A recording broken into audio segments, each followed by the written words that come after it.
ఈ నెల 19వ తేదీ అభివృద్ధి ప్రదాత రాష్ట్ర ముఖ్యమంత్రి వర్యులు శ్రీ నారా చంద్రబాబు నాయుడు గారు కావలి నియోజకవర్గంలోని తుమ్మలపెంట గ్రామానికి మత్స్యకారుల యొక్క జీవిత విజయాలకి నాంది పలికే విధంగా, మత్స్యకారు జీవితాల్లో వెలుగును నింపే విధంగా, మత్స్యకారులను ఆనందింపజేసే విధంగా, వారి సమస్యల పరిష్కార దిశగా, వారి సమస్యలన్నిటి తెలుసుకొని వాటికి ఒక మంచి దశ చూపే విధంగా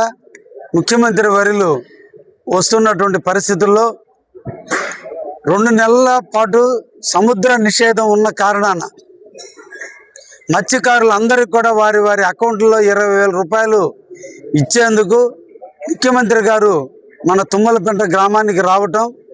రాష్ట్ర వ్యాప్తంగా ఉన్నటువంటి మత్స్యకారు సోదరుల అకౌంట్లలో తుమ్మలపెంట వేదిక నుంచే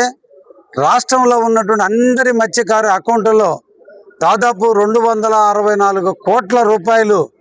నిధులు వారి అకౌంట్లో వేయటం, స్థానిక మత్స్యకారుల దగ్గర ఉన్నటువంటి సమస్యలన్నింటినీ తెలుసుకోవటం, వాటికి పరిష్కార మార్గాన్ని అందించడం, గత 2014-19 కాలంలో మరలా ఇప్పుడు ఇవ్వమని మా మత్స్యకారుల సోదరులు కూడా